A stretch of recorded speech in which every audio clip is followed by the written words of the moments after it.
Have you ever wondered why the most sensitive and spiritually gifted souls often find themselves born into the most challenging and painful families? Why do those who can see beyond the surface and feel more deeply than others frequently become the odd one out? Fae misunderstood and even rejected, especially in their own homes. It is a question that echoes in the hearts of many, a silent ache that whispers, "Why me?" What if I told you this isn't an accident, but a profound journey? What if your deep-seated pain isn't a punishment, but a powerful preparation? The renowned psychologist Carl Jung spoke of individuation Fae, the lifelong process of becoming our truest, most complete selves. For many, this journey begins in relative calm. But for some, particularly those destined to elevate collective consciousness, transformation begins precisely in chaos, at the very heart of dysfunction. It is no coincidence you were born into an environment that felt more like a battlefield than a safe haven. As Jung wisely stated, the privilege of a lifetime is to become who you really are. Yet, this profound discovery isn't often found in comfort, it is forged in chaos. When your childhood was marked by manipulation, control, rejection, or neglect, you were compelled to seek love beyond your immediate family Fae, a love greater than human understanding. This led you to a direct connection with a higher power, the universe, or your own higher self. Toxic families don't cause Fae your unique talents, but they become the crucible that sharpens them. The relentless pressure to prove your worth, the emotional unpredictability, the devaluation of your truth, Fae, all these forces push you inward, towards the only true sanctuary, your connection to the divine. This is often why the black sheep of the family are the most spiritually potent. You are not just someone who sees differently, you are the one who feels what others fear to acknowledge. While those around you may remain comfortable in their illusions, you were compelled to awaken early. You were made to understand love through stark contrast, and to master empathy because you intimately tasted cruelty. This isn't merely poetic, it is profoundly psychological. Jung taught that the shadow Fae, the unconscious, wounded parts of our psyche Fae, must be brought into the light for true transformation. You weren't born into darkness to be consumed by it, but to understand it, experience it, and transmute it into wisdom. If you grew up in a family that bullied you, sought to control your thoughts, ridiculed your intuition, or ignored your emotional needs, they unknowingly forged something unstoppable within you, your spiritual immunity. You learned not to chase external validation, to trust your inner voice above the loudest noise, and to stand tall when others tried to diminish you. And here is the profound spiritual revelation. You needed this environment. Your soul chose this path for a powerful reason, for mastery, to fully become who you were meant to be in this life, to offer your unique gifts to the world. From a young age, you were compelled to defend your truth. Even when it was unpopular, you learned how to protect your inner peace amidst chaos, how to detach from external opinions. For you, authentic expression was never about seeking the spotlight, until you learned to thrive in your own self-sufficiency. Some families feel less like safe havens and more like spiritual prisons. If you grew up in an environment where you were constantly misunderstood, shamed for being too different, or emotionally punished for speaking your truth, understand this: you are not alone and you are not cursed. You are chosen Fae. But being chosen doesn't always begin in the light. It often begins in the shadow, a shadow that frequently wears the face of those closest to you. Carl Jung understood the family as the primary sculptor of the soul. While many associate family with comfort and togetherness, Jung warned that unresolved generational trauma creates what he termed complexes Fae emotional wounds, dictating our unconscious behavior. You, the chosen one, were born directly into the eye of this storm. A toxic family system isn't an accident, it is a profound karmic assignment.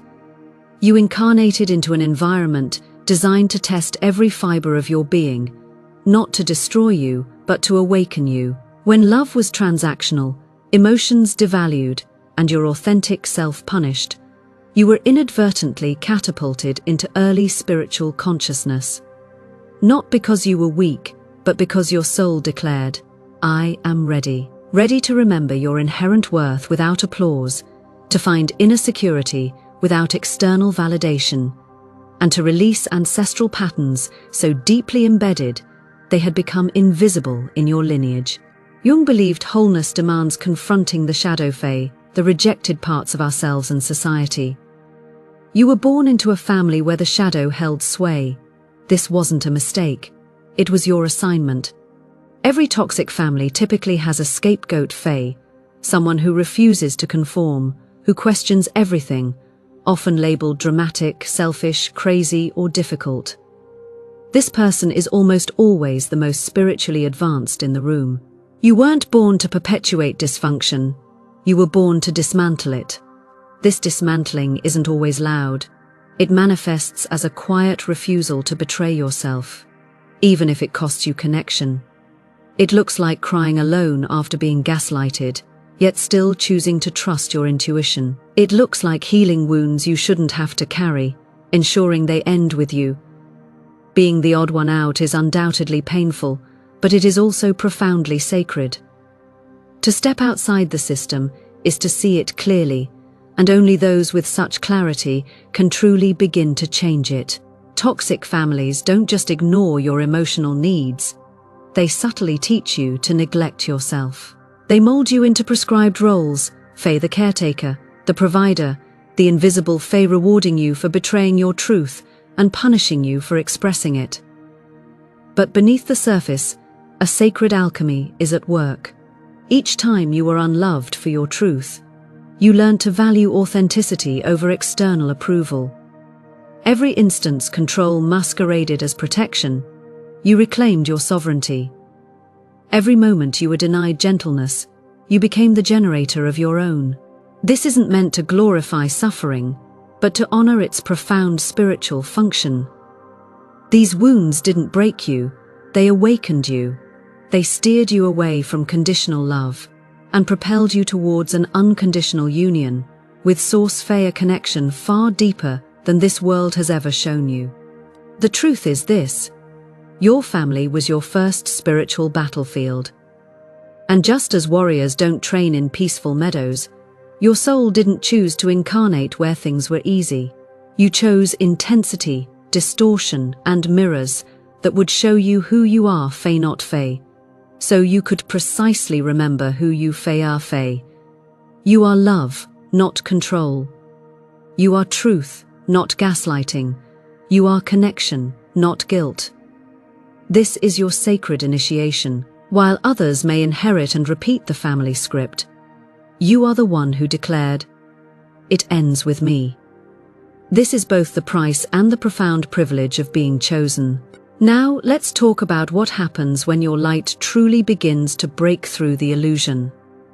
The uncomfortable truth is that when you begin to grow, toxic individuals are rarely welcoming. They may criticize, ridicule, manipulate, or worse, fae actively try to drag you back into the chaos you've already outgrown. Why? Because your growth threatens their illusions, your healing violates their comfort zone, and your clarity reflects a path they haven't dared to explore themselves. This is why staying grounded is no longer optional for you. It is absolutely essential. You aren't here to earn their approval. You are here to remain deeply connected to your own divine source. When you maintain a consistent frequency, no external storm can ever knock you off course. So, how do you protect your precious light when you are still navigating environments with people who simply don't understand your path, fae who criticize, ridicule, or try to control your energy? Here are 3 spiritual tools that are not only comforting, but profoundly transformative. The first tool is the fae spiritual umbilical cord fae. Imagine a glowing cord of pure light extending from your navel, rising upwards into the vast sky, connecting directly to Source itself, fae, not just a vague concept of God, but a tangible link to unconditional love, infinite wisdom, and boundless power. This cord is your divine supply line, providing what your immediate environment simply cannot. When you feel empty, judged, or unseen, return to this image. Visualize light pouring into your body, strength into your bones, peace into your heart, and clarity into your mind. Allow this spiritual nourishment to sustain you when human love falls short. You never truly disconnect. You just need to remember to reconnect. This isn't merely a metaphor. Your nervous system profoundly responds to your beliefs and imagination.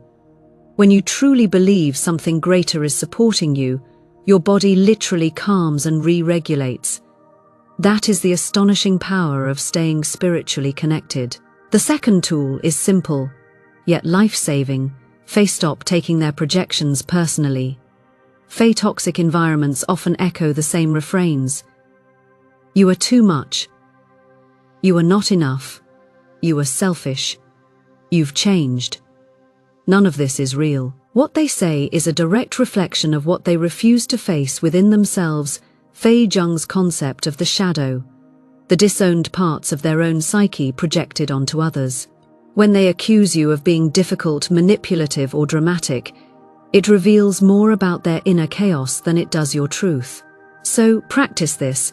When someone tries to shame or humiliate you, pause and silently say to yourself, "That is not me, that is their shadow."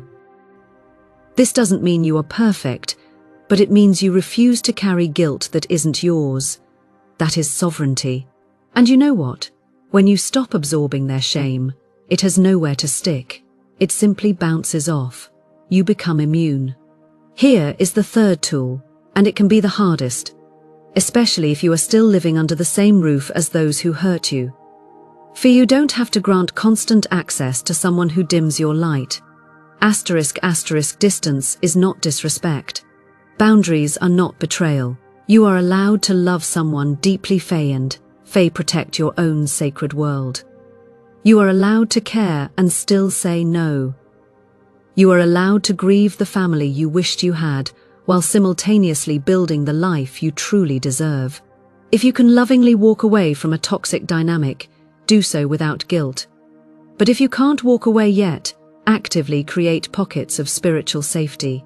Spend time with like-minded souls, even if it is just an online community, a guiding YouTube teacher, or that one friend who truly sees you. Find people who will lift your frequency, not drain it. You don't have to heal in isolation.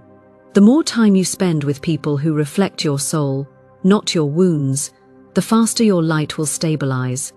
You weren't merely thrown into a toxic family by accident. You were precisely placed there because your soul possessed the innate power to alchemize pain into profound purpose. And now, you wield that power. These tools aren't just abstract spiritual concepts, they are essential soul survival gear. They help you stay rooted in the reality, beyond the chaos realities, where your worth is unquestioned, your love is never used as a weapon, and your voice is never silenced. So, if you are struggling today, return to your source. Remember the golden cord. Remember who you truly are. And remember, you were never broken. You were simply being uniquely prepared. The world may not have honored you yet, but your path is sacred, and you walk it alongside millions of other awakening souls. Let's be real. Sometimes the spiritual path doesn't feel illuminating at all. It can feel like a complete failure. You may have moments when you simply want to disappear, when the weight of misunderstanding, the silence of feeling utterly alone, and the pain of emotional exile seem unbearable. When nothing makes sense, and even the divine feels silent. But that doesn't mean you are broken, it means you are opening up. The chosen ones often walk on the very edge of despair, because the pressure to transform is immense. That isn't weakness. That is your soul stretching wide enough to birth a new frequency into this world. So, if you've ever numbed your pain with distractions, addictions, overthinking, or dissociation, don't judge yourself. That was your nervous system bravely trying to survive. but now you are ready to thrive.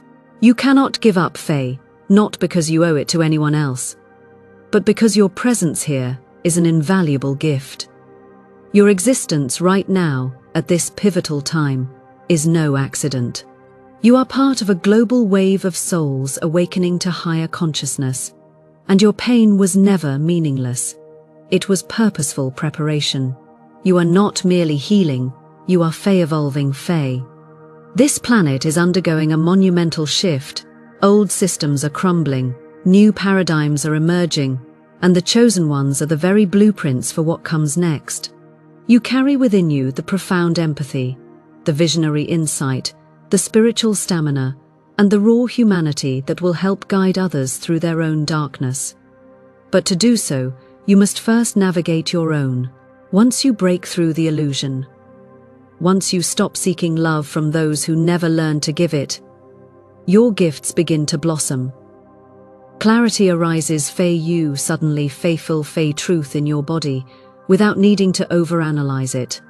Sensitivity transforms into power, Fae. You sense things before they happen. Tune into emotions as frequencies, and use your intuition as an unfailing compass. Empathy shifts from an emotional burden to a potent healing force. Fae, you learn to hold sacred space for others without losing yourself in their pain. Creativity, once blocked by fear, begins to flow effortlessly. Fae words, ideas, visuals, healing practices. They stream through you like water through an unblocked channel. And most importantly, you stop waiting for permission. You begin to live authentically, vibrantly, out loud. This is the magnificent emergence of the chosen one. But here is a crucial insight.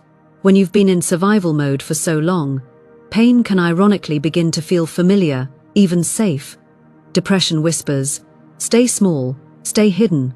It is safer that way. Addictions, Fae, whether to substances, people, overwork, or emotional numbness, you don't have to feel this right now. Yet, you are not here to be numb. You are here to feel deeply and still rise. You are not too damaged. You are not too late. You are not too tired. Every time you choose to feel instead of freeze, every time you choose to stay instead of run, you reclaim a vital piece of your soul. There are countless people you've yet to meet who will be transformed by your story, Fae, but you must live it first. Your family may never apologize. External approval may never come. Your profound healing may never be acknowledged by the very people who broke you. But it doesn't matter, because your liberation doesn't need their input, your peace doesn't require their understanding, and your radiant light doesn't depend on their permission. You are living proof that darkness can birth entire galaxies, and you are the reason someone else, one day, will keep going. You are not falling behind, you are being divinely guided, and everything you once thought was holding you back from your destiny was in fact precisely shaping you for it. So keep going, Fae, not just for the purpose, but because every step forward is a revolution. If you've come this far, you already know. You are not a victim of your history. You are the empowered author of a new paradigm. Chosen ones, never underestimate the immense power it takes to break free and continue to love, trust, create, and shine.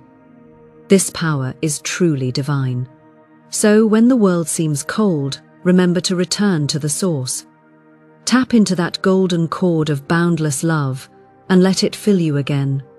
You are not alone. You are not lost. You are powerfully Fae-becoming Fae. The world has been waiting for you to be exactly who you are here to be. If this message resonated with your soul, please consider giving this video a like, sharing it with someone who needs to hear it, and subscribing to our channel for more insights on your spiritual journey. Your support helps us reach more awakening souls like you. Thank you for being here.